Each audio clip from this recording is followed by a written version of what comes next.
What's good, everybody? What's happening? I appreciate you guys coming in. Appreciate everybody checking in. Obviously, I got my guys here, and I cannot wait to get into this one. In true Raider fashion, and it's only been one game, and the drama has already started. So we're either going to add to the drama and piss off a lot of people, or we're going to calm some nerves. Okay, severe, calm some nerves. Okay, but it's either going to be one or the other. You know what I'm saying? And so, this is my first live since the game. Chris, I know you just said this is kind of your first live, so you're ready to talk about it, and I'm excited. I'm excited to just kind of hash this whole thing out. So, but I know both you guys are at the game, so let me know. Let me know, how was the game? Just how was the crowd? How was just the fan base? Both you guys were there. So, Severe, I'll throw it to you first. How was the crowd? How was just the vibe there? The crowd was good, man. The atmosphere was great. I mean, the fans were there. The tailgating was good, man. If you walk through the parking lot, we dominated the tailgating areas. Even in the stadium, it was like 60-40, possibly 70-30. I heard some people say Easy. that. Yeah. But we outnumbered them, right? It was basically like a home game for us. So it was a good atmosphere, man, until until the game started. until some fourth downs, right? And we'll get into that. Man. So, Chris, what's good? What's good, man? How you doing? And just how was the vibe there for you? And how was that crowd? No, man, I had a good time, man. LA treated me kindly, man. The tailgate was fun. It was a lot of Raider fans. It really felt like a home game. I mean, people were just in good spirits. I mean, people were happy. People were excited. I mean, it was just a good atmosphere altogether. Got to meet Severe for the first time, man. Got to meet a lot of other Raider fans, man, that are a fan of all of our shows. So that was definitely fun. Had a lot of fun laughs and a lot of it was just an overall good time. It was just a good vibe. You just going into the game, I felt great, man. I felt great. So I was really looking forward to getting the game going. And we kind of all know what happened, but as far as the atmospheres go, it was great. We're gonna get into it, and I know that it was hot as hell. I've heard some people. Severe and I were talking just shortly before we all got on. There were some super fans there, like Power Raider. He's out here in the Vegas area, and they just skipped the tailgating. They said we're not going out there. We're going straight to the stadium. And so I heard it was hot as hell. But I'm glad LA treated you right. But we're going to get into it. We'll talk about some of the free agents that we just picked up, signed to the practice squad. I think one of them possibly just got elevated, or brought to the 53. But we'll definitely talk about that. But let's get to the chat. Appreciate everybody coming on through. All eyes on G. I appreciate you rolling through. Terry Ogden, what's going on? Leo, what's good, man? Appreciate you rolling through it as well. Raider Mike Sack down. Appreciate you pulling up. SoCal Sal, you always pull up, man. I appreciate you rolling through. Anthony Estrada, what's good, man? And Jack Kenna, you coming in hot right now. I appreciate you, man. So, we picked up two free agents, right? One just before this, we were trying to pronounce his name, Kai Blue Kelly. I believe he came from the Commanders. Only concern is obviously DC Richardson wasn't active last week, which was really tough. I think we elevated Sam Webb to the 53-man roster. And so do you think that it's just the practice squad? Do you think there's any chance that this kid actually gets elevated to the 53-man? Chris, I'll throw it at you. Yeah, I think I mean I gotta see more of them. I think we still are kind of light. Did they already announce what's happening with Jack Jones? He's not able to play, right? Did they announce that yet? No, they didn't hand out any suspensions, so we're good. But I mean, but they're going to, right? I mean, isn't that policy that if you get kicked out of the game, or is that just? So that's what I thought, but I heard that the league is not handing out suspensions. Oh, okay. That's once I saw some punches being thrown, right, I knew they're suspended. And then it's Jack Jones and it's the Raiders. Yeah. So I was like, yeah. Hey, see, he's an easy target. He's an easy target. You guys were there. I saw some clips, and it looked like Jack Jones more or less was trying to pull guys off and separate as opposed to actually throwing physical punches, like actual punches. So, I mean, I don't know. You guys might have seen different clips, but it didn't look like he didn't start it. It was more. I mean, the thing is, they've been kind of going at it, all day anyway. But it seemed like he was trying to help his teammate out, which you got to respect that. But the thing is, just like I was talking to some of my brothers, man, like Jack has to have a cooler head, man. I mean, he's the thing that we're seeing, are things that we've already heard about him. Like one thing, just out of respect to AP, man, you got to be on your best behavior because there's already a target on you. Now, if I'm the opposing team, I'm getting somebody to get under his skin every single week. Like I'm treating 100%. Him like the NBA treated Ron Artest. Get under that dude's skin, get him a techno, get him up out of there. Yeah. And Jack might be the type that falls for it, man. So he got to calm down. I remember even Marvin Lewis, on his press conference, before the season started, talking about, he knows he has to reel Jack in. So whether it's him or Rob Ryan or whatever, somebody needs to make that emphasis to make sure you keep Jack together, man, because we can't have no stupid stuff like that. Nah, man, agreed. Yeah, and that happened basically right where I was sitting. I didn't notice it until because I was at that point the game was over. I was about to bounce. I was already standing up. I was like, I was already like, look, this game's over. Let me get up out of here. And I was like, well, if they do beat something that crowd crazy, getting out. Yeah. I was like, they do something crazy, like they throw a pick six or get a fumble recovery and return it. It's like, okay, then it'll be a game. But I was hedging. I was edging my way up out of there. And then, then that happened. It looked like it was, I think it started with Quentin Johnson and Epps at first. I want to say those two guys were going at it first. Yeah. And then everybody else kind of came in late. And it was wild, man. It was wild. What I noticed was Quentin, Joshua Palmer, and Jack Jones. I mean, they were going at it all game. Yeah, the ball would be on one side, and you see them. They're pushing John, or they're I mean, they're putting their hands still on him after the whistle. I mean, it was rowdy. And I'll tell you one thing, and we'll jump back at it. But the one guy that I absolutely just love his play. Going back and watch the film, the All 22 just released a couple hours ago, so I haven't been able to look at it. But Christian Wilkins, oh man, is a guy that is going to piss people off, and I love it. Yeah. I mean, he pisses people off because he's that guy. I don't know if you guys saw, but we sacked Justin Herbert. He fumbled the ball rolled behind him, and Rashawn Slater went to go cover it, and he just put his helmet right in his back. And it's like, look, that should have been a penalty, to be dead honest. I mean, if we're on the opposite end of it, I would have been saying throw the flag. Yeah. But I mean, those are the things. There was I believe it was a false start. Christian Wilkins. No, we're talking about the fumble. Yeah, the fumble. I think they got brought back because of offsides, right? Yeah, but there was another one where I think their tight end jumped and Christian Wilkins kind of shot the gap. Whistle was blown. Herbert standing there. And you just saw Christian just kind of walk up and just slightly put a shoulder right into Herbert a little bit. Yeah.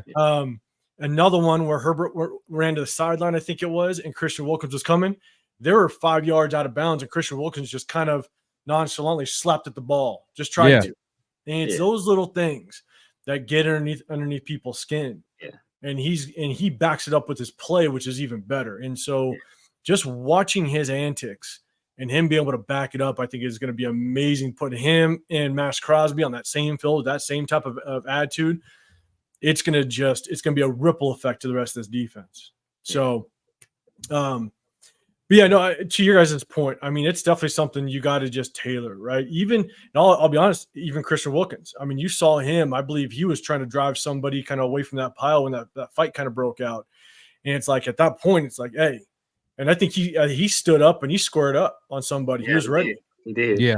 And I'm just sitting there going, all right, like let's just calm things down. That you don't want a suspension. And so I agree. It's kind of nonsense. That I understand emotions. I played a lot of football. I'm not going to say I'm innocent of any of that, but at the end of the day, you still got to keep a cooler head because it's about a team and not your own your own battles during the game. So, but the corner that we picked up, look, I think DC Richardson, we still don't know what's going on with him. He didn't play last game. We elevated Sam Webb to the 53-man roster, so he played last week. So it's definitely a position to watch. Sam Webb didn't even I don't think he got a snap, from what I recall. He didn't. He played some special teams. Yeah, but that was about it. Yeah. So I guess we just got to kind of see what the health of these corners. Does DC Richardson does he show up? Or Sam Webb going to stay, and this new kid that we picked up, he stays on the 53. It's an open, or stays on the practice squad. So,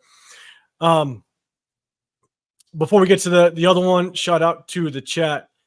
D Menace, you're rolling through. I appreciate you coming through, man. Again, everybody that's in the chat, if you got a question, it'll catch my eye if you start it with hashtag Raiders. Just go hashtag Raiders and then start your question, and I'll be able to. It'll catch my eye and I can bring it up. Elmatic, I appreciate you throwing in or coming through. Myra G, I didn't say what's up before, but I read your comment. Obviously, something went down in LA, but we ain't gonna go into that. And the two guys that were in LA are already laughing about it. So, and Cool Kev 75, appreciate you rolling through, man. The next one, Caleb Von Chasen. We obviously need depth. Tyree Wilson hasn't come out exactly how severe that injury is. Obviously, he left at halftime, didn't return. We don't know what's going on. Malcolm Koonce, he's off to the IR, right? Yeah. So we bring this kid in. I heard that he went through a physical and we already elevated him to the 53, but I could be wrong. What do you think of this signing? What do you think? What type of impact this could possibly have? Because as much as we have our starters, we got Max, we got Janarius Robinson, Charles Snowden was elevated to the 53. Severe, I'll throw this to you. Do you think he's got a shot at really having an impact this week? At having an impact? I don't think so. I was looking at his numbers. I know he's a first round pick out of LSU. Supposed to be a pass rusher, but I think he has, in his 4 years, he has 5 career sacks. So it's not a guy, he got cut by, the Jaguars didn't pick up his 5th-year option, let him walk. He signed with the Panthers, a team that was looking to replace, Brian Burns, who walked in free agency, and he didn't even make their 53. So I'm not anticipating him doing anything. More of a body, rotational guy to keep the other guys fresh, but I'm not anticipating him, doing anything of note. Carolina had high expectations, just trying to bring him in and maybe revive him a little bit after Jacksonville, because he didn't really. You can kind of consider him a bust when you look at his numbers. Yeah. But yeah, Carolina tried to bring him in, and they brought him in the free agency, so they only saw him for a couple months, and then they cut the cord basically. Enough, yeah. So, Chris, what are your thoughts? Do you think he has a chance at possibly helping us out in some way, because our depth is extremely thin at the edge position? Yeah, so for me, I think that just kind of looking at him, is he going to make a big splash right away? No. I look at him as still more of a project. However, one thing that I do like about him, I feel like he has a motor. And anyone that knows anything about me, especially on defense, I take that over anything, because I feel, and that's why I don't like Tyree and some other guys. You can teach, hand-to-hand combat. You can teach different moves and things like that. But somebody that will, run and not give up on a play, run backside and run all over the field, you can't, and he didn't. I don't even think he played ball that long. I think he was fairly new to football. Like, I don't even think he played like all through high school. He may only play like a year or two. So, so I think he was just a good athlete. He has long arms. I think his measurables are pretty decent. I just think if he has a work ethic, like, I think he might get him in there with someone like Max, and maybe he can have the impact on him like we thought that Max would have the impact on Tyree. So the only thing that I'll add in this whole scenario is because we're very thin, and you look at what our depth chart looks like, right? We got Janarius Robinson on one side.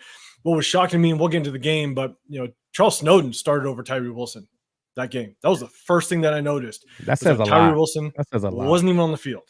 This is a guy that that didn't even make the initial 53-man roster and then was elevated afterwards. But you look at, we have Max Crosby, we have Janarius Robinson. Janarius Robinson can get out to the quarterback, but he's mainly a really big body that's going to help on the run game, right? Yeah. Then behind him, we got Charles Snowden. Charles Snowden, again, not a great pass rusher, but he's going to play a little solid against the run. I think where Caleb on Chason can help us is we're going against the Ravens with Lamar Jackson. Lamar Jackson is a dual threat quarterback. We're going to need, because Janarius Robinson isn't going to be the best guy to keep Lamar Jackson contained. No. Neither is Snowden. I think what he can bring, and I guess the only thing I can also add is we have Rob Leonard. Rob Leonard does a very good job with this D line. He's developed Malcolm Kuntz into what we see today. Janarius Robinson, he's helped him along to develop into a serviceable defensive end that, in my opinion, is showing out more than Tyree Wilson. If we can get him in maybe third down situations where he's rushing and take that athleticism, he's 6'5", 255 pounds. You watch him play a little bit at LSU. Now, obviously, that pass rushing ability didn't translate over too much to the NFL, but he's athletic enough to where if we got to put him in on third down and try to just keep Lamar contained, he's got enough playing experience to where if we throw him in, he's used to playing in the game. That's not a problem. Good point. And so I think that where he could help, if we do see him get playing time, is help kind of keep Lamar contained on those third and longs, those passing down situations, because I don't know if Snowden or Janarius Robinson, I just don't know if those guys are going to be able to do it. And if Tyree Wilson can't go, which I don't think Tyree Wilson can do it either, Exactly. but if he can't go, then we just need a little more athleticism off the edge. Yeah. And, this is where could we possibly see Amari Gainer come off the edge? Yeah, I think that's a good point. I think when you play against someone like Lamar, you're not going to need the typical type of pass rusher. You need more gap integrity and, controlling your gap and controlling your lane more than anything. So, having someone out there a little quicker, a little better lateral movement, that's more important than actually rushing and getting to Lamar, because 9 times out of 10, a defensive lineman is not just going to walk down Lamar. Like, you just need to stay home, stay in your lane, kind of keep him boxed in. If anything, make him throw the ball. That's the recipe of beating him. But and I think this kid is athletic enough to can do that. But I love the fact that you brought up Gainer and even Amari Burney. Get some speed out there, see some more Palomau. We have some options. And the only thing I'll add in Anthony Estrada, yeah, like I just said, yeah, we're going against Lamar, so we're going to need to really contain him and make sure that he just doesn't take off and hurt us with his legs. But the hardest part about defending the Ravens is they play so many double tight end sets that you need bigger bodies in there. And that's the hard part. Right? Yeah, putting in a bunch of linebackers, depending on how your linebackers are made up, which we don't necessarily have that. We're going to we might find ourselves in a lot of 5-man fronts. And if we're in 5-man fronts, then we need some guys that can kind of run sideline to sideline when Lamar Jackson wants to drop back. So that's what makes it so difficult to contain Lamar Jackson, because you bring a lot of beef in the game when they run that 12 personnel set and all that. So, all right. So it's time to either piss people off or calm the nerves down. So Chris, I hope you're ready, because you told me this is kind of your first live since the game. And so let's kind of get into this, right? Let's talk about winners and losers first. Okay. We'll get into that fourth down. We'll get into, some of the concerns I think the majority of the Raider fan base is already just going back and forth about, but we're going to talk about winners and losers. let's get to the chat real quick. Dub Raider, I appreciate you rolling through again. Reminder, guys, just put hashtag Raiders, and I'll try to bring you up on the screen if you got a question. And so let's talk about offense first. Okay, I understand that we stalled out quite a bit, only scored 10 points. We wish we could have capitalized, maybe finished some drives throughout the game. But kind of, Chris, I'll throw it to you first. Give us a possible winner on the offensive side of the ball. I think Brock Bowers played well. I think he played well. Not only, he had some big catches, but when you go back and watch the film, he stuck his head in there and was blocking too. And that's kind of the thing I was saying about him. Like, yeah, he's not going to be like a mauler, like how Jeremy Shockey was back in the day or anything like that. But he's physical enough and athletic enough that can, he can block. He can at least get in the way. And I was impressed with that. I was impressed with him being physical. So he was a winner for me. Madison, he made a great play. Like he showed us what running backs need to do. I mean, sometimes you have to make somebody miss. Like the hole's not always going to be there. You have to make someone miss, however you need to do it. And that was a hell of a run after catch. Yeah, for sure. It was. You know what I'm saying? And then if I had to give a third one, we only scored 10 points. You don't need to give us a third. Yeah, I was about to say now I'm reaching, man. Now I'm reaching. I'm just saying if you can think of some winners. Let's put it that way. Yeah, I don't need three. Yeah, I'm about to say I'm gonna stay there. I'm gonna stay there. Yeah, the only thing I'll add to that is I think Alexander Mattson did enough to where AP went up on the podium yesterday and said, we're going to go with the hot hand. I mean, when you come out and you just say, we got to go with the hot hand, that means that your backups did something. Yeah. And Alexander Mattson definitely did something. So, Severe, I'll throw it at you. 1 or 3 are not very many winners on Sunday. I mean, I think Brock Bowers is a good one. My number one will probably be Alexander Mattson, just by default. First of all, because we'll get to that later, but we know how Zamir performed, and he had the only touchdown we had on offense. So, that was something right there. And then Jacoby, just because if you looking at the stat sheet, you don't really see it. You don't see what Jacoby does, but being there at the game, you see how physical he is. And that dude is, and then he had that big catch later on as well. But just watching him play, like he's an impressive dude, man. He's an impressive dude. Yeah, and I mean, let's do this again. We scored 10 points. I agree with you guys. Brock Bowers, his first game as a rookie, he showed up. You can't argue that. Jacoby Myers had some solid catches. He did his thing as we expected him to. And Alexander Mattson, scoring our only touchdown, you got to say that. And AP saying that he's going to go with the hot hand, he obviously did something right. So, no, can't argue or anything to that, to be dead honest with you, because we'll definitely go into losers, and I think we're going to have plenty of losers on the offensive side. But before I get into that, I'm going through this chat, and obviously something went down in LA because you guys keep talking. This chat is going off about stuff that went down in LA. So I'm happy you guys had a good time. I wish I could have been there. I wish I could have rocked at you guys, but I'm just glad you guys had a good time. Again, we ain't getting into details. There might be some kids watching. So let's do this. Let's get into losers. Okay. Let's get into the losers of the offense. Chris, go for it. The whole offensive line. Thank you. The whole. There, not one offensive lineman played well. Not one. Thank you. Not one. Zamir White. Yes. Honestly, everybody besides the two that I named for the winners, man. I mean, but not really, but definitely the offensive line. Like I think Tay played well. Like he said, Jacoby played well.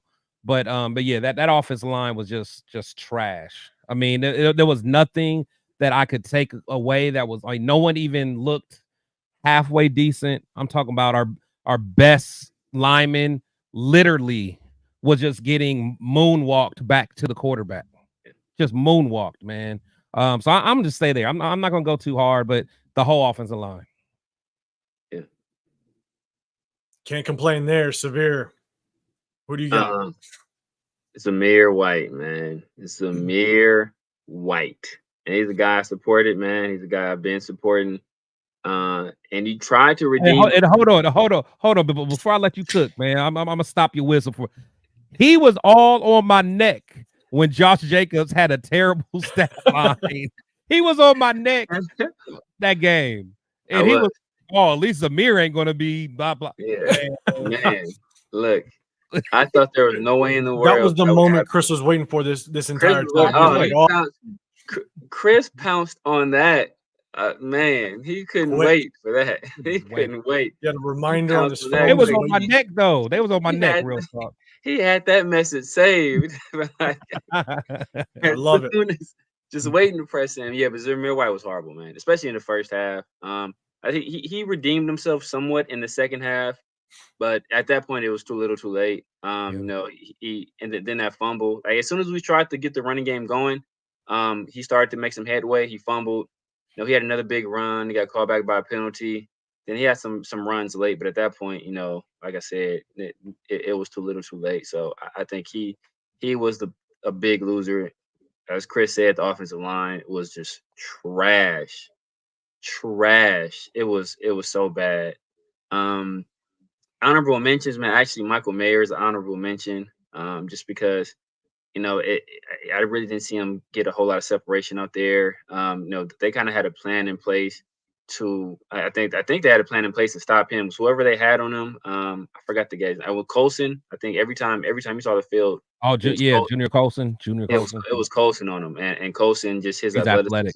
Yeah, his athleticism was giving Bowers some issues, and I have to go back and watch the film on this play. But Devontae might be an honorable mention too, because on that fumble, I think that was supposed to be like a wide receiver screen, and Devontae didn't even take off, and Devontae didn't do what he's supposed to do, and then that's what made Gardner. That's what made him kind of come back. Oh, I gotta look at that. I didn't even think about that. I was wondering who he was throwing to. Yeah, so Devontae just wasn't there. Yeah, he didn't do what he was supposed to do on that play. And I mean, I think that one, it was a quick hitch. Yeah. No, but I think what happened, and I went back to watch it. That corner was going to jump that thing. Jumped it. If Gardner Minshew would have thrown that, that's pick six. Yeah. You know what I'm saying? And so that's why I love having this show with you guys, man, because I didn't even see that part. I didn't even look at it that deeply. But that's a game. I mean, not a game changer, but that says a lot, man. I mean, that says a lot. But at the same time, Severe, to your point, and I'll go a step extra. Like, as soon as that ball was released, you had Harrison Bryant on the sideline pointing, and you could see his mouth was moving, get on the ball, and Devonta Adams is just standing there, not doing anything. I need to go back and watch that. And the number one thing you do as a receiver, quarterback, anybody close to that ball, you get on that football. Yeah. Even if it's questionable that it's a lateral pass, you get on that ball, and Devontae just kind of stood there. Yeah, you know, credit to Minshew. He took off. He tried. He was too slow. It's Minshew. You know what I'm saying? So that's a good take, man. That's a good take. I gotta check that one out. So I'm with you. You got Rambo Adventure. Hey man, I think you're saying you from Thailand, man. I appreciate you checking in. You're saying Colt Miller, Zeus, Minshew. Yeah, man. Colton was bad. Colton man. just looked, he looked bad. He was bad. Man. Footwork was bad. Oh yeah. Leo's question: do we think Mumford was bad? Oh yes. Yeah. Mumford was bad too. There's no exceptions on that. So Nick 209, I appreciate you rolling through. You guys have Minshew and O-line improving anytime soon. I'm gonna touch on Minshew real quick because here's my thing. And this kind of goes into a different topic, and maybe I'll leave it for later. But considering everything that was going on with our offensive line, and you guys saw it in person. Sometimes watching in person is different than watching on just TV, and I haven't seen the all 22 yet. But I don't think Minshew played an awful game. He didn't. Okay. He didn't. So Thank you. we'll get into that in a second. But again, Onyx Soldier, man, I appreciate you rolling through. Always see you in here. I appreciate that. You know, losers, you guys kind of said it. In my opinion, I think it was just strictly the offensive line. We couldn't run the ball. We tried to establish the run in the second half. And the thing is I think that was a really good adjustment. That was one of my biggest things I wanted to see out of Luke Getsy is the halftime adjustments. How do you adjust at halftime? And because this is the very first game of the season. So a lot of teams can assume what other teams want to do, right? We assume that Jim Harbaugh wanted to run the rock, just run the football. But when it's the first game of the season, you just never know. So you got to figure out what are those halftime adjustments, what are those adjustments being made. And I think that Luke Getsy came out and they tried to run the rock. That first run of, I don't know, I think he ripped off like 12, 13 yards, and there was a hold on Michael Mayer, which was a crap hold, by the way. That was crazy. Horrible call, man. Horrible call. And then the very next one, he rips off almost 8-9 yards and he fumbles. Okay, so that stalls out, right? And then the very next drive, the next possession, I think Zamir White had like a 7-8 yarder. I think Alexander Madsen had a decent carry, and then it was back-to-back sacks. Yeah, that just stalled the drive out. Yeah, I mean, get off schedule. I think they tried to establish a run. We just stalled. We had penalties or fumbles, and so I think it was that was tough. But so let's do this. Let's flip to the defensive side. All right, let's flip to the defensive side real quick. And so let's talk about losers first. All right, and I think we all can agree on one loser. I think we're all going to mention it.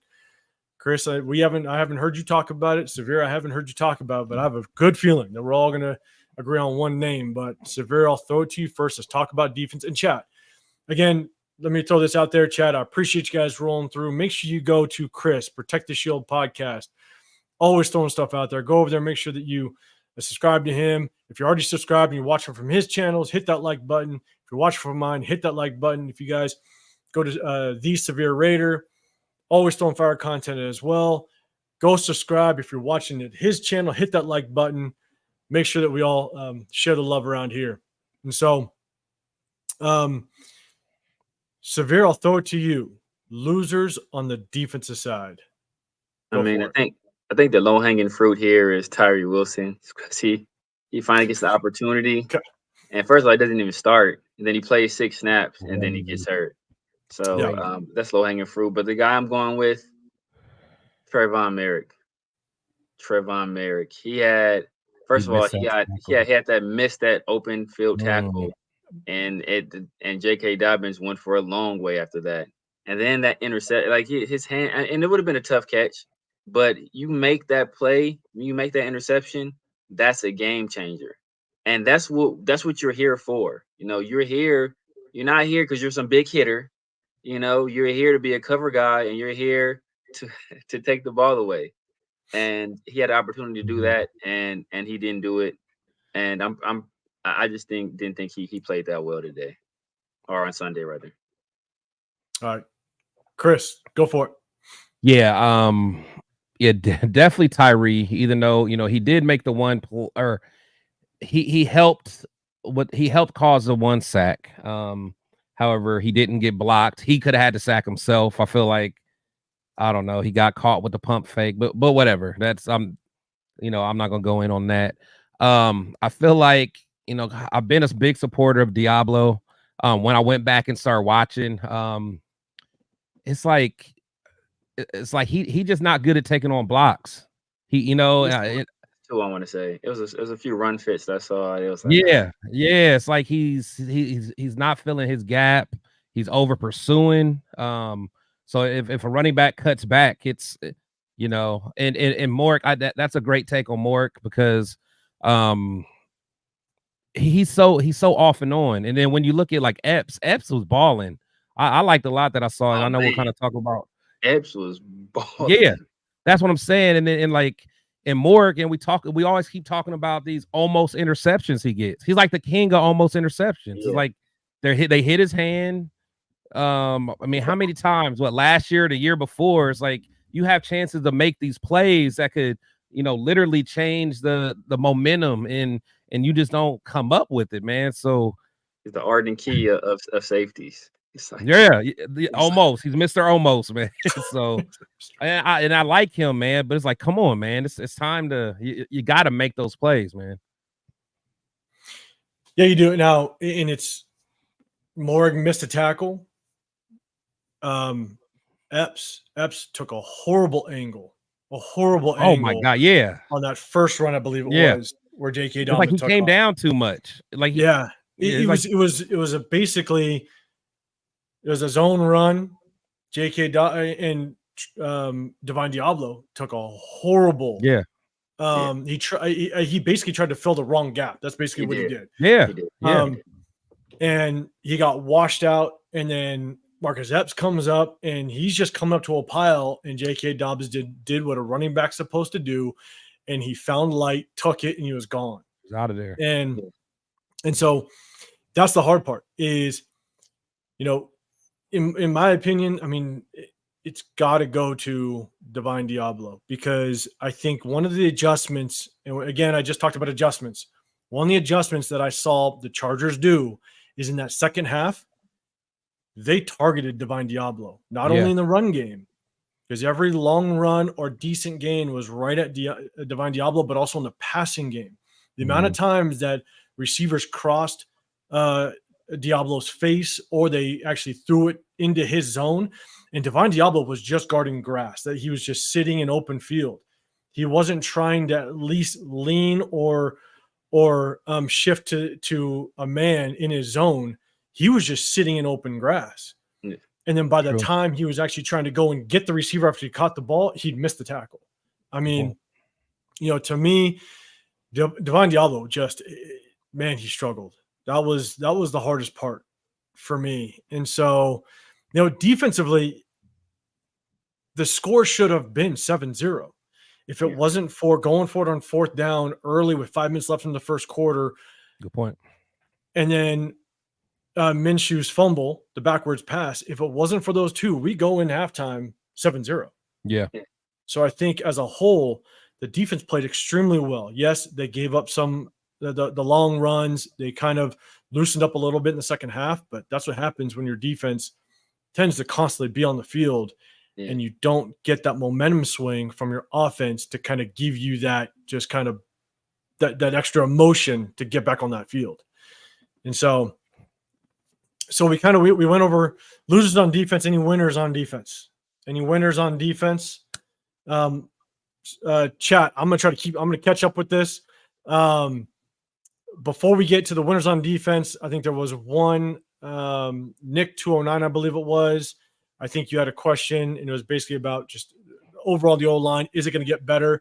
I'll be dead honest, and guys, correct me if I'm wrong or if you have a different take, but I just don't know when this O-line is going to get better, because I think there's starting pieces on this O-line. We don't even know how Jackson Powers-Johnson is going to perform once he gets out there. We don't even know when he's going to get out there. I don't know when this O-line is going to get better, and that's the hard part. I think the worst offensive lineman, in my opinion, was Dylan Parham.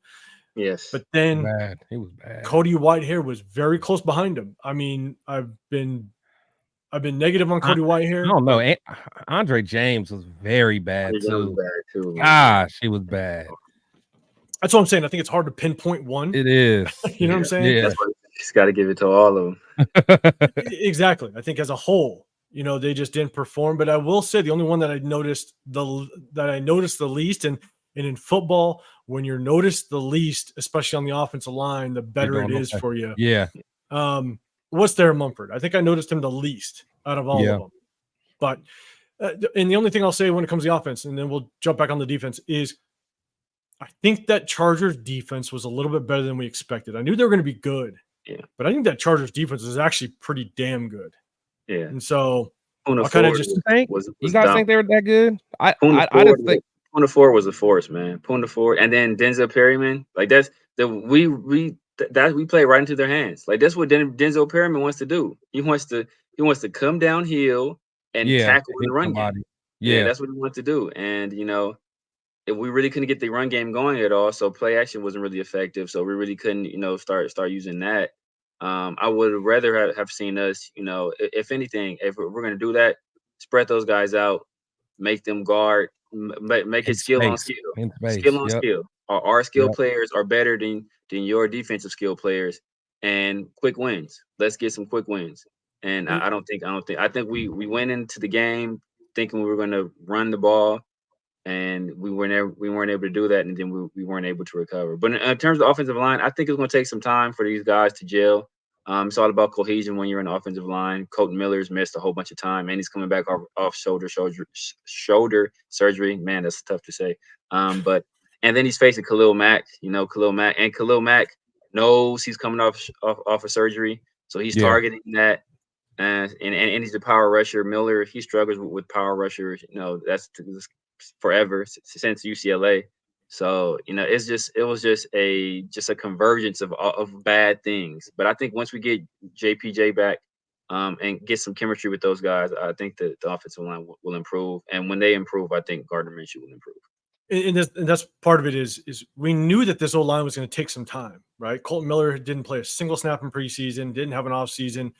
It was going to take him a half a game, maybe even a full game, just to kind of get back into the swing of things. And honestly, I kind of put that on the coaching staff. I put that on the coach. You didn't prepare this offensive line well enough, especially with JPJ out with a non-contact concussion injury after a concussion history in college. I mean, this is that part I think has pissed me off the most. One thing, Miguel Guerrero, man, I appreciate you coming through. Luke Getsy. If you're saying that Luke Getsy maybe was, and correct me if I'm getting your comment wrong, but maybe Luke Getsy was a loser possibly. The one thing I will say about that is, do I agree on that 4th and 1 play early in the game? No, I think that was a bad play call. How you're running a downhill run in the shotgun formation boggles my mind. But at the same time, with what Gardner Minshew did, and with the adjustments that he tried to make in the second half, but again, penalties, fumbles, stuff like that, it just kind of threw everything off. And so I'm not putting all the blame on Luke Getsy. There was definitely some questionable calls, but I don't know if me personally would put all of it on Luke Getsy. And so I wouldn't either. There were some plays there to be made. I think I talked to Chris earlier. There was a run early in the game. They got stuffed where Samir White, if he finds the cutback lane, follows Michael Mayer, it goes at least 10, 15 yards, at least, possibly, and with his speed. He could be out of there. Possibly more. So there are some plays out there to be made, but, it's so dependent upon your offensive line blocking. That's where I think he's a loser. I don't think he had these guys ready enough for the challenge that they were going to be facing. They're facing two of the better edge rushers in the league. And Jesse Mentor was the guy. We saw what he did last year with the Michigan Wolverines. I mean, Chris can speak to that even more so than either of us, because that's his team. He's a guy that he likes to bring. He's going to bring pressure. He's going to bring pressure. I'm with you. Measy Box, I appreciate you rolling through. Diablo needs to be on the bench. I can't disagree, and we got guys Tommy, like Eichenberg. I mean, it's healthy. We go put him on a bench for a nothing. Put him on a bench for a doctor's note. Doctor's note with the tackle. All right, so once again, Chad, I appreciate you guys rolling through. We got a lot of people in the building. Again, if you got a question, just hashtag Raiders first, then ask the question. I'm going to keep scrolling through this chat. I want to make sure I get through it. So real quick, we're going to get into we are going to dive into the details of the game. But last one, winners on the defense. All right, defense played well overall. Yes, there was definitely some hiccups. Again, it's hard when you're the shoulders of this entire team is just sitting on the defense. But let's go through some winners. So, Chris, I'll throw it to you. Give us some of your winners on the defensive side, and chat. Let us know who your winners are as well. I really liked what Christian Wilkins brought to the table. I think that was, we haven't seen a presence like that in the middle in a long time. Just his quickness, his hand movement. He was he like you said, and he brings that attitude. Like you could tell he's down there getting under them linemen's skin. He was as good as advertised to me. But I liked what I saw out of Adam Butler. I mean, I think Adam Butler was again, he's a guy that has a motor. He's not giving up on plays. He's like a little wrecking ball down there. In fact, he was one of the main reasons that Max was able to get that sack. I think he was able to take on 2 blockers, and I think Max kind of stunned it behind him. But I like what I saw out of those 2 guys. I think I'm not ever gonna go a week without my boy JB. My boy JB played well. Definitely. Yeah, Definitely. you know what I'm saying? JB Agent Zero. Rambo Adventure. He agrees. Yeah. Oh yeah, yep. My boy JB did his thing. I'm gonna always remind y'all of that. But and I think you are. Yeah, I am. And then I think Epps played well too. I feel like Epps was all over the field. He was where he was supposed to be, made tackles when he needed to. So those are the guys that kind of stood out to me. So we'll dive in the chat a little bit. Nick 209, Severe, I'll let you give your piece as well. Defense had to play over aggressive because of lack of offense. I mean, there does kind of become a point in time when defense, you just feel that pressure on your shoulders. When you start to feel just like that offense really isn't going to produce, then you do feel that pressure. You know what I'm saying? And Myra G, defense was gas in the 4th quarter. I mean, guys, did it look like, I'm not going to read the tail end of that comment, but did the defense look gassed in person in the game? I guess that's my question to you guys, because you guys were there. You guys were watching it. I don't know. I wouldn't necessarily Not overall. Maybe Yeah. John, like on that big run that basically sealed the game on a J.K. Dobbins run. If John Jenkins is able to shed that block there, I think he has. It seemed like he had a hand free. He had a shoulder in that gap, but he just wasn't able to shed that block. And I think early in the game he might have been able to get off that block and make that play. So maybe got a few guys here, but overall, no, I thought those guys were. I think those guys were still playing. I think more than anything, they were pressing because they felt that they had to make a play rather than exactly. just play the defense. I think they were like, you know what, we have to do something because our offense is not generating anything, so we have to make a big play. And I think that's when they started to kind of play. I don't want to say hero ball, but they started to get a little overzealous, and that's what led to some of that. Like I said, they're missing run fits, bad eyes and stuff like that. That's spot on. That's spot on, because as a defense, imagine how those guys felt on the sideline, knowing that your offense is scared to go for it on 4th and 1. So you're almost in a mindset we got to do what we did last year against the Chiefs, or we got to go score a touchdown, or we got to somehow make this happen.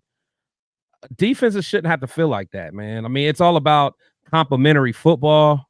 I feel like the defense that's such a good comment, Severe, because you could tell they had a different mindset. Okay, we got to go make this happen, and that's not their job necessarily. Your job is just to stop the offense. You shouldn't have to score points too.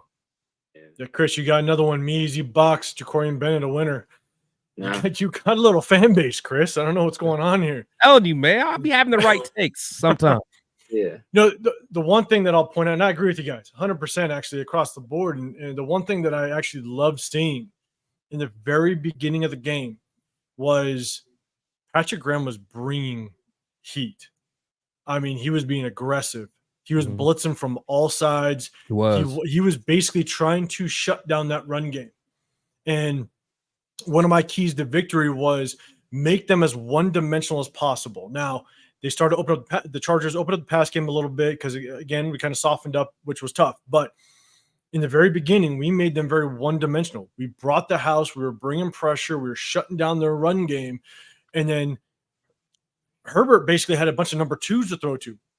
Joshua Palmer, Quentin Johnson, boy Ladd McConkey. Juked out 2 of our safeties, unfortunately. But, I mean, he's throwing to a bunch of number 2s for the most part. You know, DJ Chark, the only real like true veteran, wasn't playing.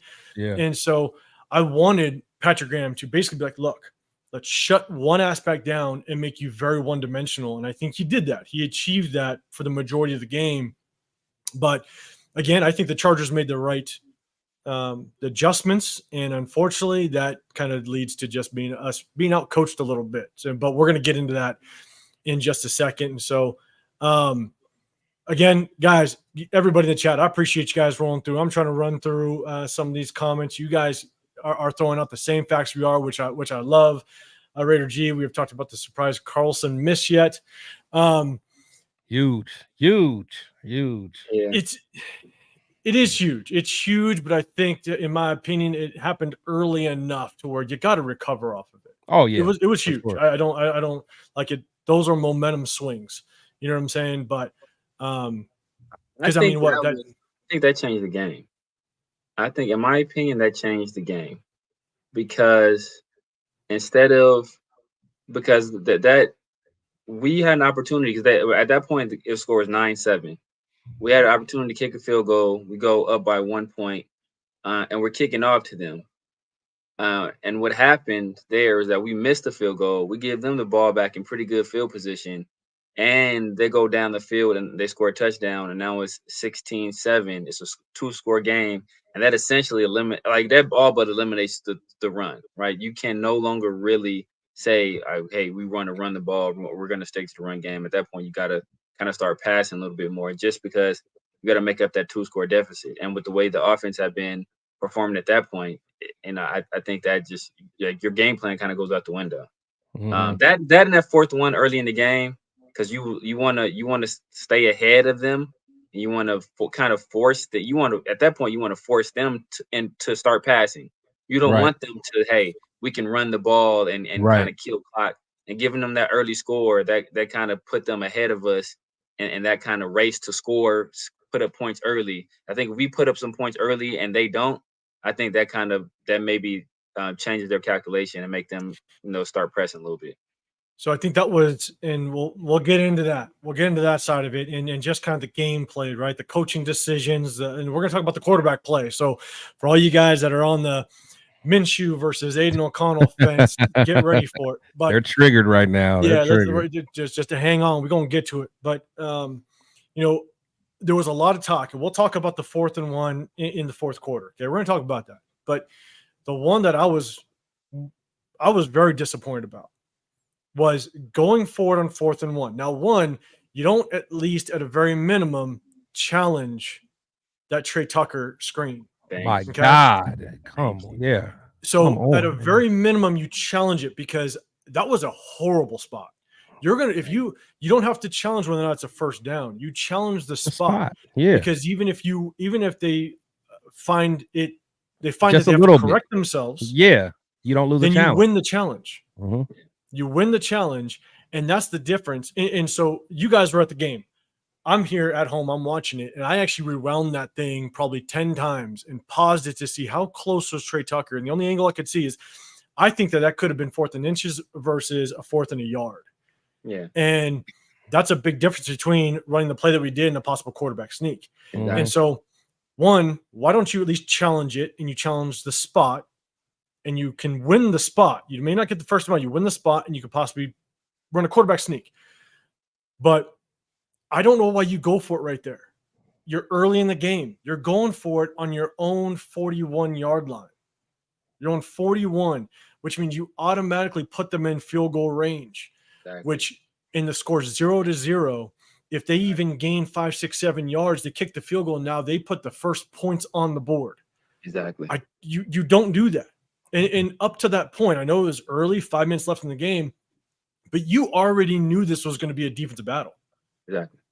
So you don't allow them to put the first points on the board of the game. Like you just don't give them that opportunity. And so that was the biggest, I think, question mark I had in that the beginning of the game. Okay. So scratch that. Again, if you guys agree, if you don't agree, let me know. But it does look like you guys agree. But let's talk about that 4th down that 4th and 1, 7 minutes left, down by 6. It's been one of the biggest controversies outside of quarterbacks, and we'll get to that, chat. But biggest controversies. Chris, I'm going to throw it to you. What's your thoughts, and how do you feel that on that 4th and 1 decision? You know, when I went back and watched, you know, a lot of the game, a part of me understands, just because we were stopping them, but the thing that gets me is when I think about AP and kind of what he stands for and kind of what he promised us. We're going to be physical. We're going to, you know, like my boy Hugh Jackson used to say, we're going to build a bully. We're, you know, we're not going to be pushed around. I mean, this is what he hangs his hat on, you know. So you got to go for that. You have to. I mean, there's no reason for you to be a defensive minded guy that preaches physicality all the time and you don't have faith in your guys. Like, you need to.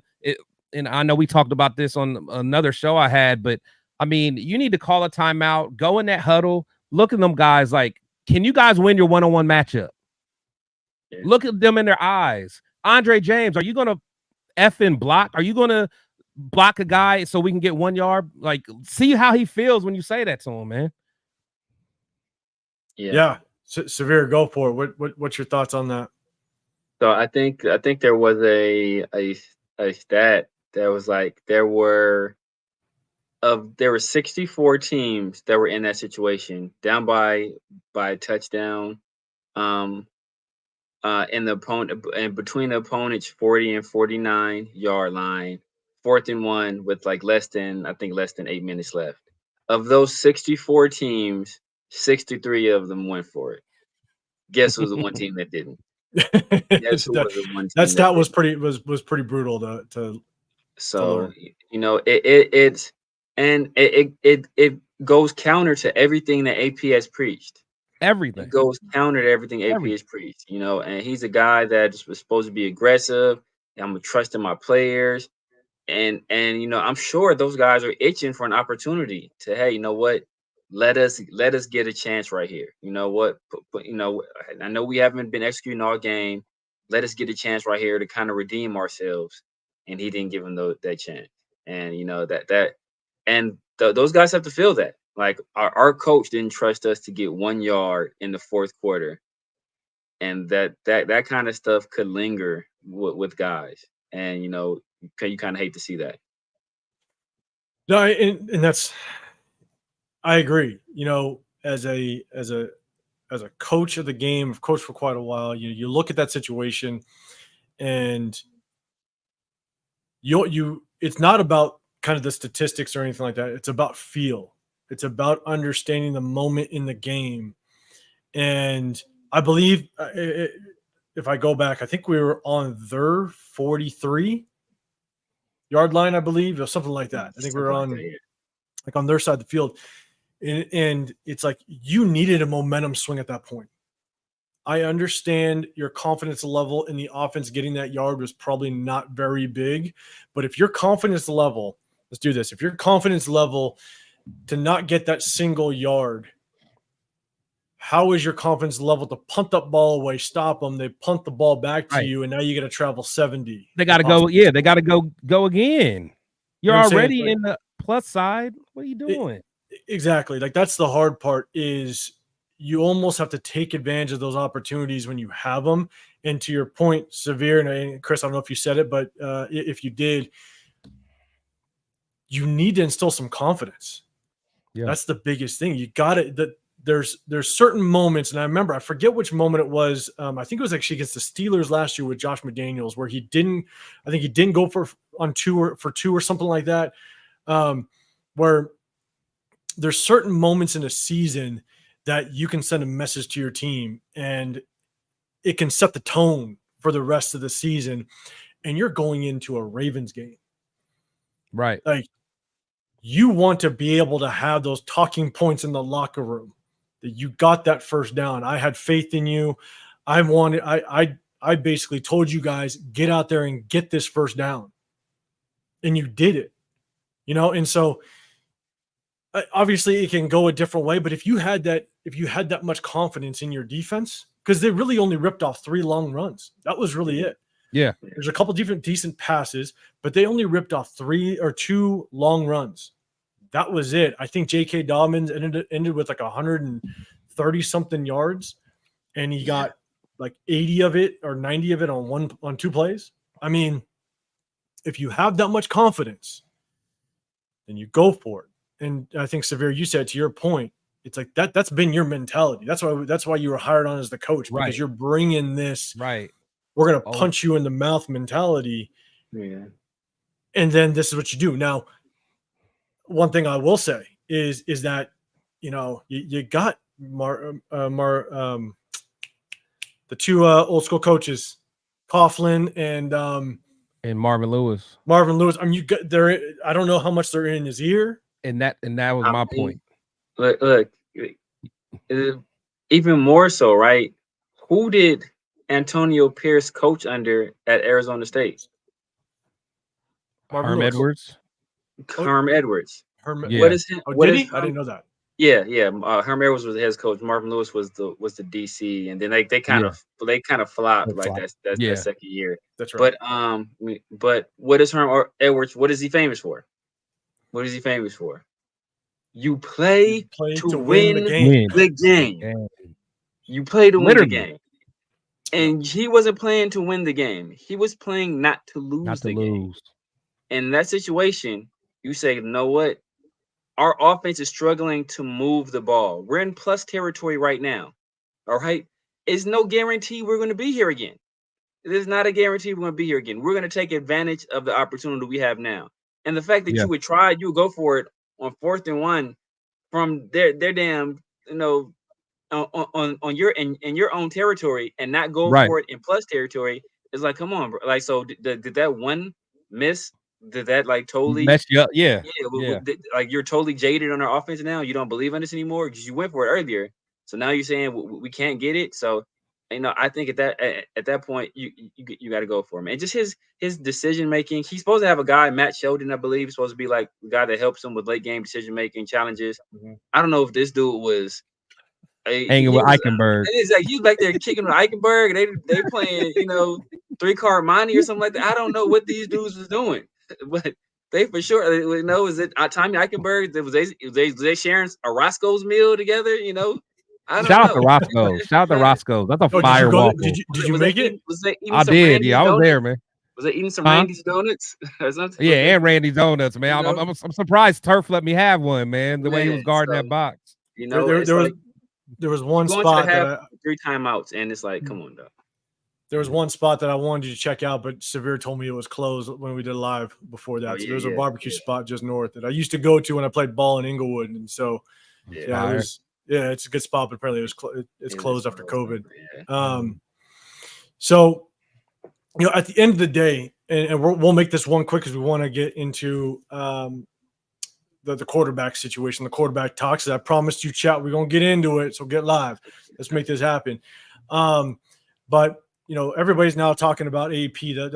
I knew we had to win this game because the talk of, see, you should have hired Harbaugh was going to start, and it started instantly.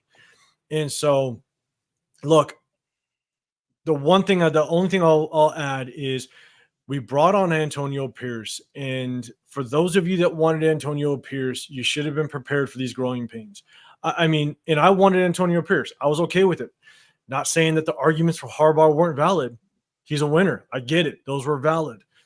But I wanted Antonio Pierce, which means I have to be okay with these growing pains, not challenging the call for Trey Tucker.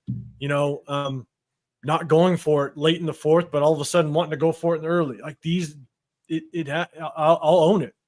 But I knew that this was going to be the case going into it. And so it's unfortunate, but this is the ride we're on right now, and let's just hope that Antonio Pierce continues to improve. The coaches around him kind of corral, but again, it's game 1. It's a long season. Let's hope we turn this thing around very, very quickly, and we don't get too deep into the woods. And so, salute to the chat. I appreciate you guys. Everybody rolling through. Larry Fleming, you're coming through. Just another DJ. I appreciate you pulling up. Nothing But Raiders podcast. I appreciate you rolling through, man, as well. I'm going to keep trying to get to you guys. my guy, LA Raider 11. I appreciate you rolling through Eli W.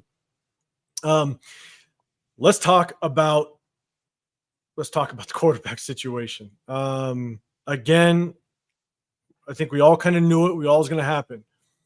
If we lost, unfortunately, Minshew had kind of that backwards pass fumble. Everybody started turning. The Aiden O'Connell fans started turning, and they're now saying they want Aiden O'Connell. I'm going to give you my take in chat. Let me hear you if you disagree.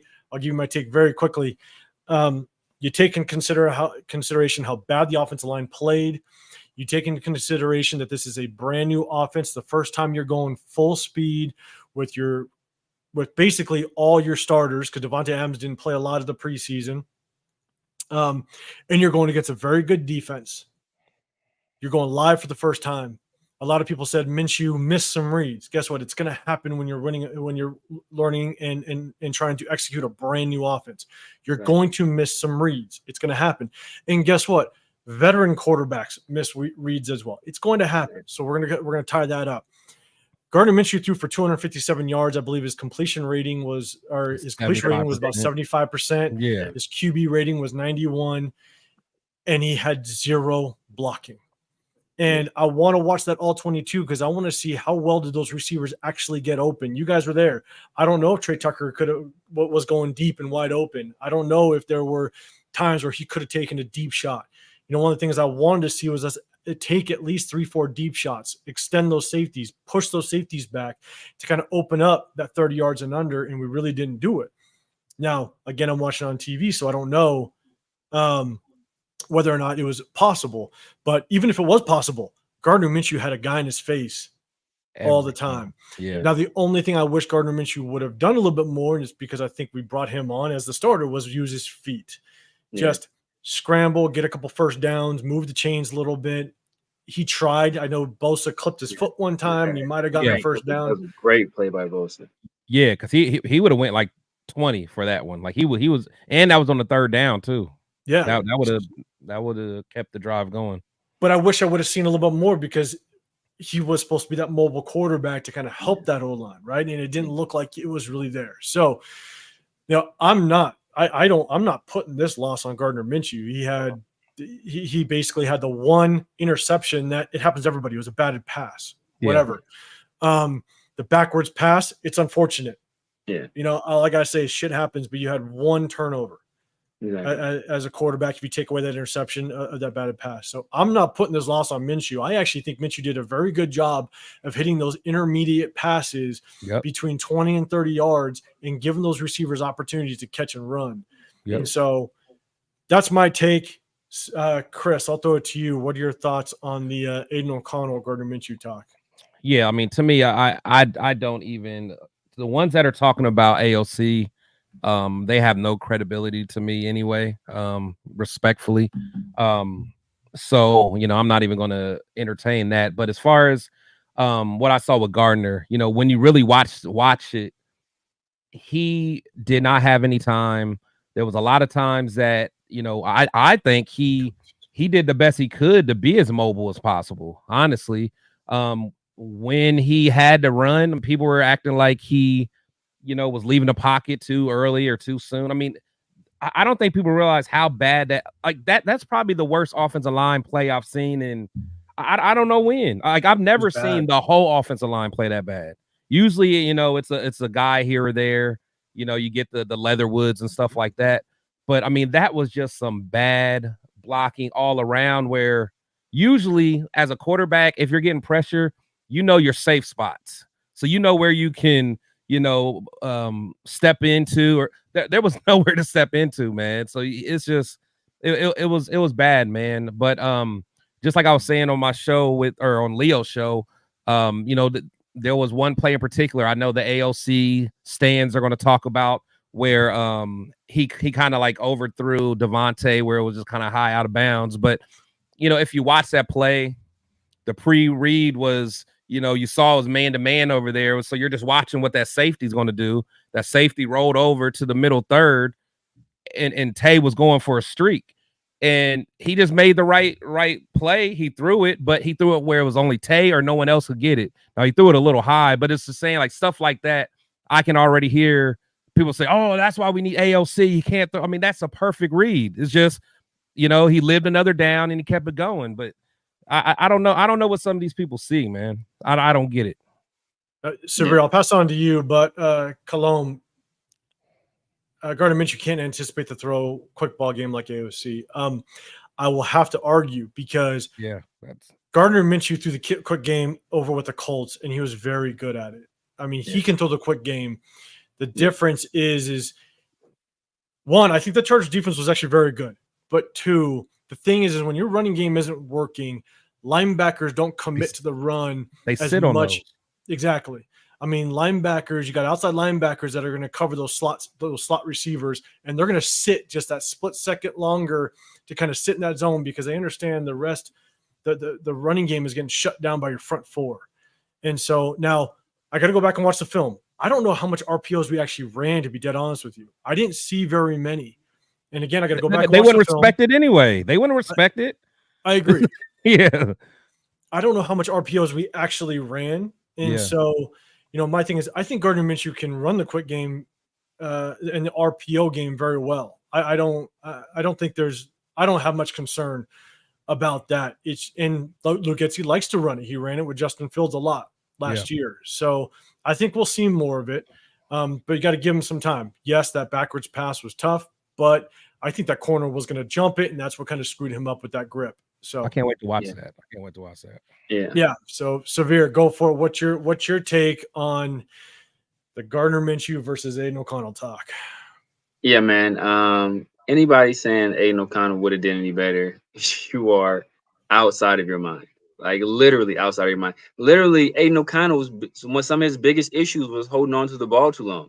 Right. That's one of his biggest issues was holding on to the ball too long, having poor pocket presence.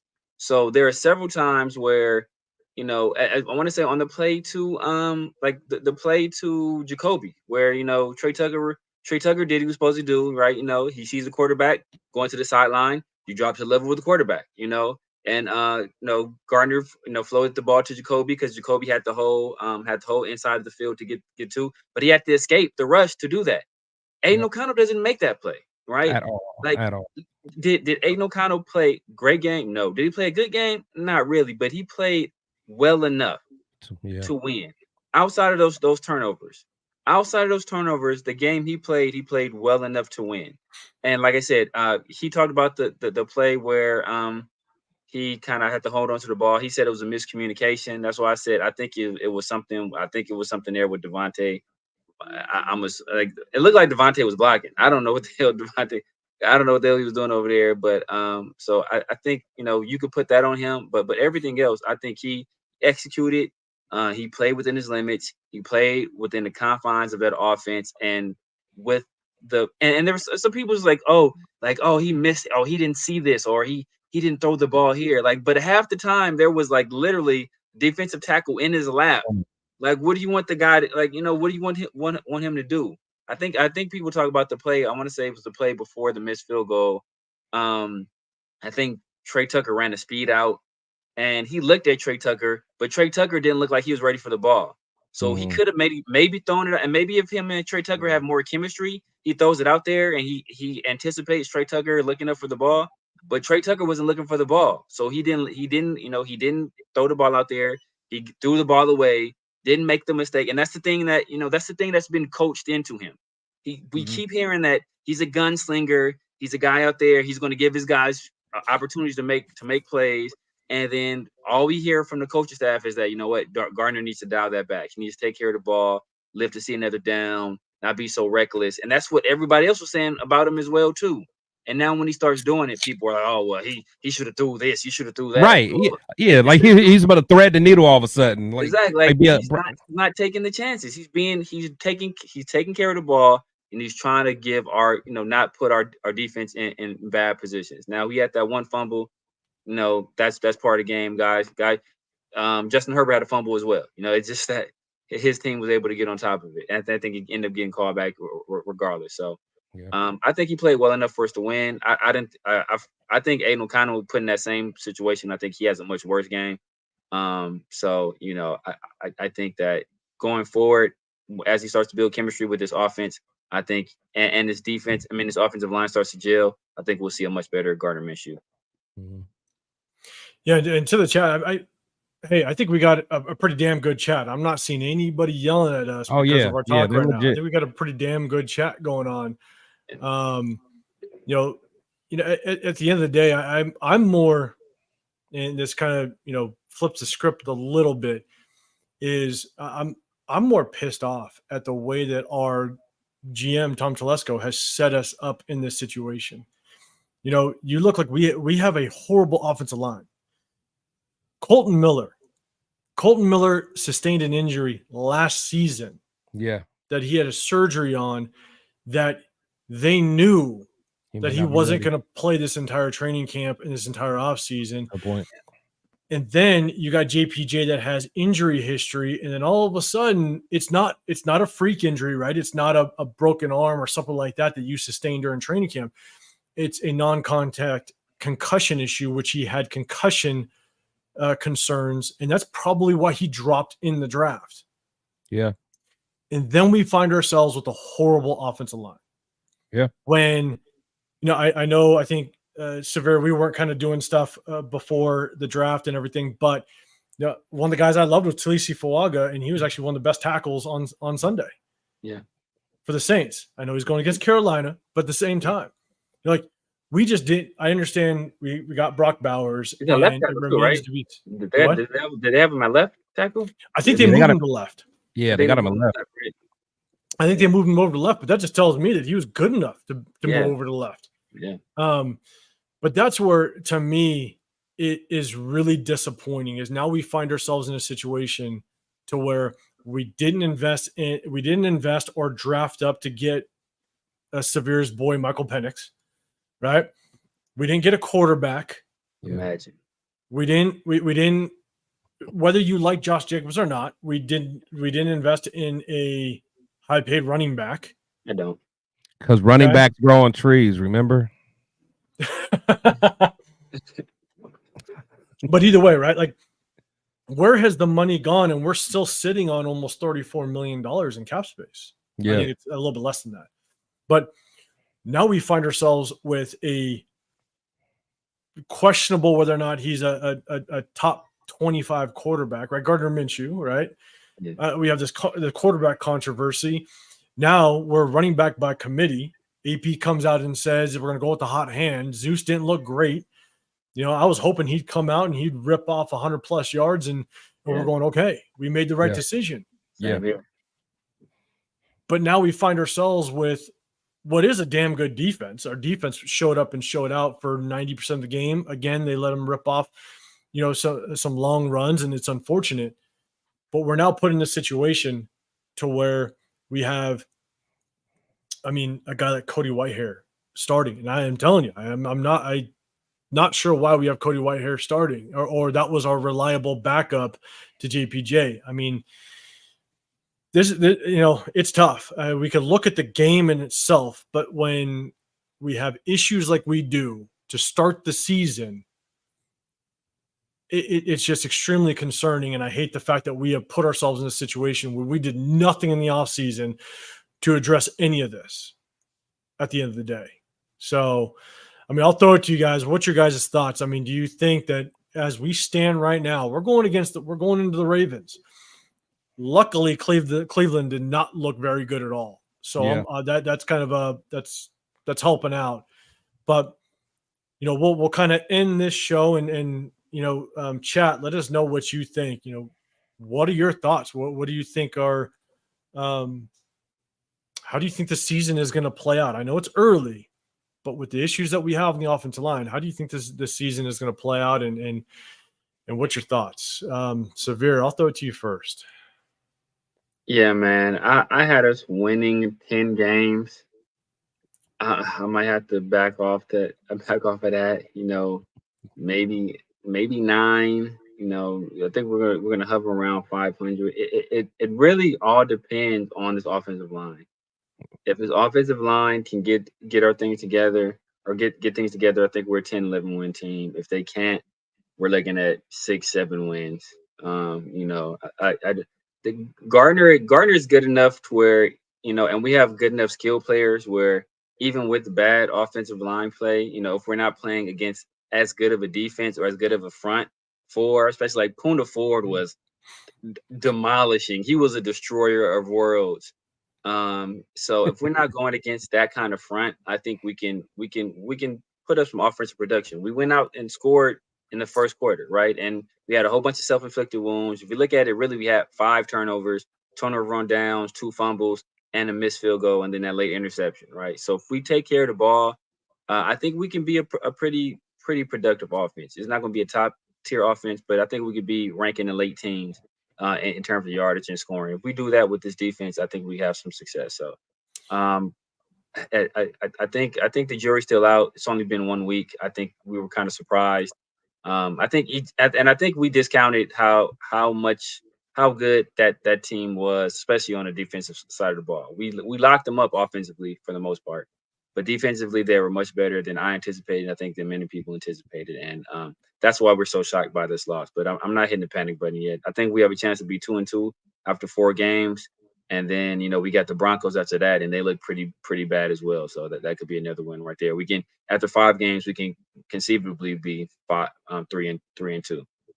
Yeah, the one thing I'll say is I always, because we have a brand new quarterback, brand new offensive coordinator, I'm going to give at least 4 or 5 games for them to really dial this thing in.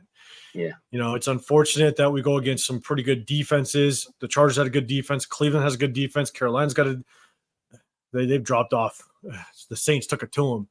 Broncos have a good defense, you know, and so we're going to go against some really good defenses, which is unfortunate. But Yeah. Lionel Crawford said, "Did DJ Glaze play?" I don't think he played. I don't remember seeing him either. I don't think he came in. Yeah. But yeah, Severe, to your point, it's going to take. I truly believe it takes 4 or 5 games to for the offense just to kind of gel a little bit when you're going against finally a true, you know, starting defense. And so, Chris, I'll throw it over to you. Kind of what's your thoughts, man? What's your thoughts on just kind of how we are today, and you know, what are your hopes as the season progresses? Yeah, so I you know, just kind of the same way. I'm not hitting the panic button yet. Now if we lose to like the Panthers or something, then you know my we'll have some different conversations. But I think our offense can still be okay, but like you said, it's what this offensive line is going to do. Is Colton Miller going to be able to bounce back? Is he just rusty for not, you know, having a true off season? Does he still have to get into playing shape? I don't know. Is JPJ, when he's ready, is he going to be able to step in and really be a dog that we want him to be, or is it going to take him, you know, a few games to really get used to this NFL strength? I don't know. You know, but I think Getsy has to do a better job of understanding where our challenges are with that offensive line. If we're playing a defensive line that's overly aggressive, I want to see more screens. I mean, use the defense's aggressiveness against them. He wanted to go to the zone scheme. He wanted linemen that are more athletic, do different things to get them moving, you know, so they don't have to depend on strength. But I mean, honestly, even when you tried that the other day, they weren't even, you know, getting to their guy in time. So I don't know. I don't know. But long story short, I say that we can still, you know, I'm thinking about 9 wins. I think we'll beat the Chargers next time. I just don't believe in them. I still think we'll have more wins than they do.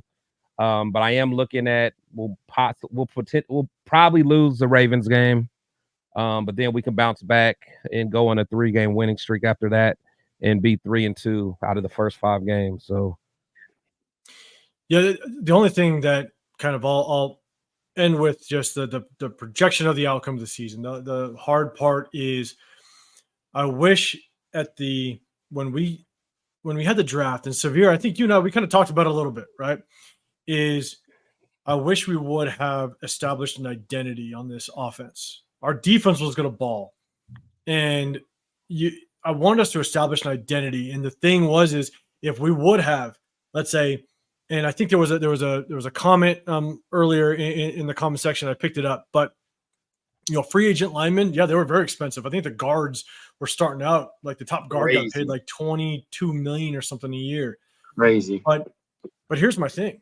Like we still have 34 million, 30 plus million in the bank.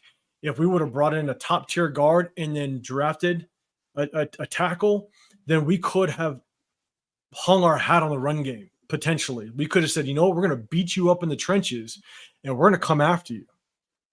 Or you go the route we did and you draft up and get a quarterback, and now you're establishing for the future. Like you tried to figure out an identity. Yeah. And right now, the unfortunate part, and this is the part that I'm just kind of concerned about, is that our offense has no identity. Zeus didn't look very good. Alexander Mattson kind of shined a little bit, but not enough to where you're going to ride his coattails. AAP said that now we're going to give it to the hot hand. Gardner Minshew is not the gunslinger that's going to throw it 50 times a game and win you a football game.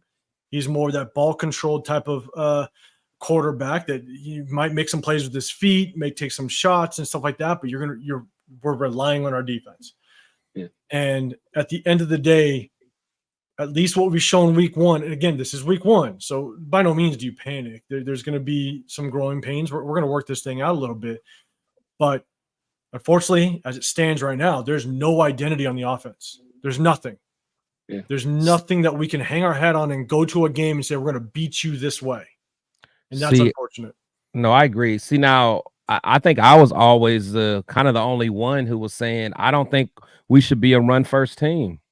Like, I was saying that. Like, I just don't believe in Zeus like a lot of other people do. Like, I don't think – I think our best, and I said this earlier, I think our best personnel set was with Madison at running back.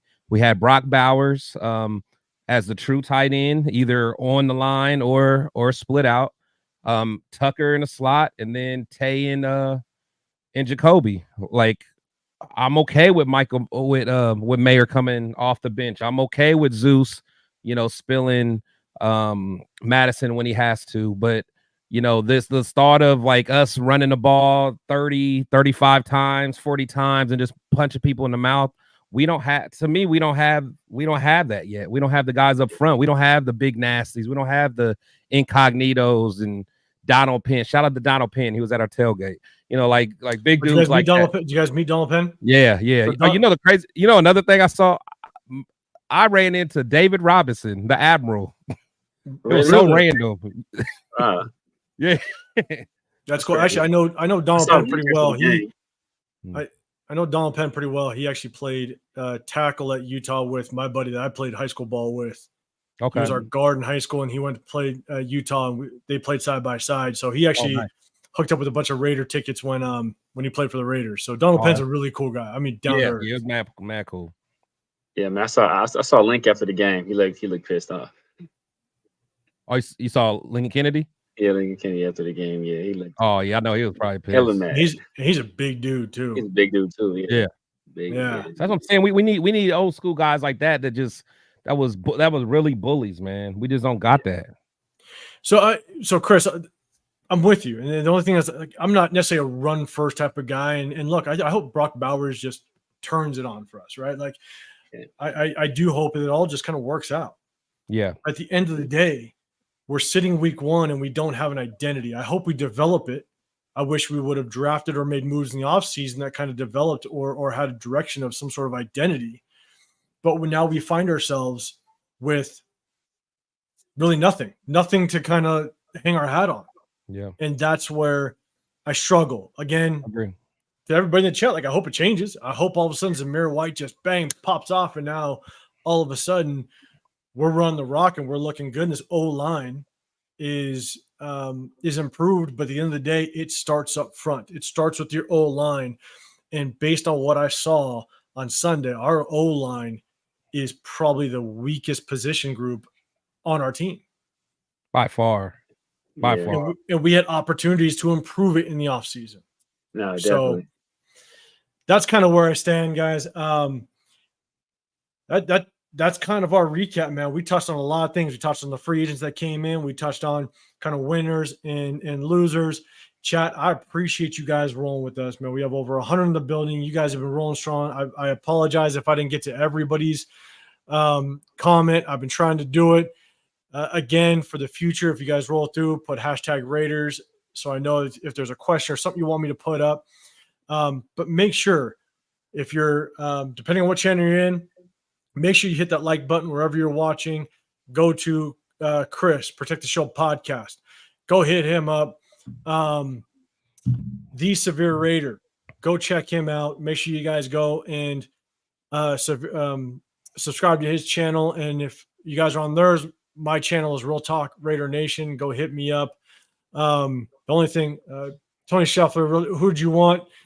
I was saying it for a long time in a bunch of videos. I want Talisi Fuaga. That was my guy. So, but there was a bunch of great tackles in the draft, and I think there's going to be some really good tackles. I mean, there was some really good rookie tackle play this entire weekend. So, but we went with Brock Bowers, man. I hope that it all works out, and I hope in the next 2-3 games we can identify an identity and really establish something strong on this offensive side, because I think our defense is going to continue to ball. I really don't got any worries. So any final thoughts from you guys? Any last thoughts before we bounce? Yeah, for me, man, just we have to just be patient, man. And I know Raider fans are tired of hearing that. So, I'm not gonna, beat it down, your chest too much. But, anyone that has played a sport at any kind of competitive level or anything, you guys know that things aren't always going to go as planned. Like, you got to be able to overcome adversity. So, like, some of you guys that, like, just because we got punched in the mouth week 1 and think it's over, it tells me more about you guys, like how you think. Like, if you ever been in a fight before and someone punches you and then you want to just quit, then like, no, we just getting started, baby. We about to move some furniture in here, Severe. You just woke me up. You just woke me up, man. And I just think that's what it's about, man. So, let's use it and make sure you guys go watch Max's podcast, The Rush. I like some of the things that he said on that. Was, as players and fans, we can't be extreme either way. If we lose a game, we can't think it's over. If we win a game, we can't think we're going to Super Bowl. Just, if we beat the Ravens, we going to the Super Bowl. Yeah, exactly. It's coach of the year. It's wild. Winning cures all. Let's put it that way. If we win against the Ravens, then this whole Raider fan base is going to blow up, and everybody's going to be on it. Severe, any last words? Everybody's going to be rocking mustaches, and right, yeah, 100%. 100%. Severe, any last words? It's no time to panic. It's one game. It was a game that I thought we would win, but it's it's the NFL. It's any given Sunday, and we beat ourselves. It's not like we came out there and we were dominated and we couldn't do anything. We essentially beat ourselves. So I think that going into this game, next week, it's going to be a very tough game. So temper your expectations there as well. But I think after that, that's when we'll really kind of see what kind of team we have going forward from there. I still have faith in Antonio Pierce. I know a lot of people lost faith in him. I still have faith in Gardner Minshew. A lot of people have lost faith in him. I still have faith in Zamir White. But that's where you lost me, bro. I still have faith in Zamir White as well. So as much as Eichenberg. I don't even know if Eichenberg is going to show up. I don't even know if Eichenberg is going to. I don't know where he's at. I don't even know what he looks like. Chris, we went an entire show and he didn't mention the name, even when we talked about defensive losers. I don't think Eichenberg came out of his mouth. I think I was trying to bait him a little bit. I was trying to bait him. He didn't take it. That should have been my number one loser because all this stop the run stuff. Oh, hey, that's Eichenberg's. That's right up his alley. And then you went to Trayvon Merrick, man. You crazy. You crazy. Trayvon Merrick, he took that. Oh man, he when he got cooked by JK in the open field, I was like, bro, you automatic loser, automatic loser. But yeah, man, I think people watch. What Zamir not gonna have a good game next game. I just tell you that right now. Zamir not gonna have a good game next game. because the Ravens are their front seven is pretty good. Oh, Matabuke is going to wreak havoc as well. So don't expect that game. But then I think against the Panthers, I think he'll get it together. Willis is a dog too, so it's going to be tough. But I think by that time we'll start to gel a little bit, and I think we'll start get things together. So I think we'll be all right. I think we'll be all right. I've recalibrated, but I haven't lost hope. I just have to recalibrate. I like it. I like that. You recalibrated. I like the term. I like it. No, well, you know what, guys? I appreciate you guys rolling through chat. You guys have been amazing. You guys have been solid. I mean, definitely over 100 in the chat this entire time. It's been awesome to see. Again, I apologize if I didn't get to any of the comments that you want to go up there, but I'm going to do better next time. I promise you. But last but not least, make sure you click the like button on the way out. Wherever you're at, hit the subscribe button. Go to Chris, Protect the Show podcast, the Severe Raider, as well as my YouTube channel, Real Talk Raider Nation. I appreciate you guys. We're going to keep doing this. We're going to keep breaking things down because I love bringing you guys on. We keep it real. That's the best thing about this. We keep it real. Real talk. We don't cut any corners, and we make sure that we just speak to how it is. So whether everybody agrees or not, every Tuesday. Should we lock it in? Yeah, I'm good with that, man. I'm good. And the all 22 did pop up, so I could pull it up too. And I'd love to break down some film. So I'm doing that. Tuesday night might be the night. Just remember this. If you guys don't remember anything else, remember this. Cincinnati Bengals lost to the Patriots. Just remember that. Just remember that. It could always be worse. And that's the first thing everybody was talking about when we lost to the Chargers. So, man. Again, appreciate you guys for pulling up. Let's make it to Tuesday night. I'm down for that. I hope all you guys roll through chat. You've been great. I appreciate you guys, and we'll see you guys on the next one. We're all out.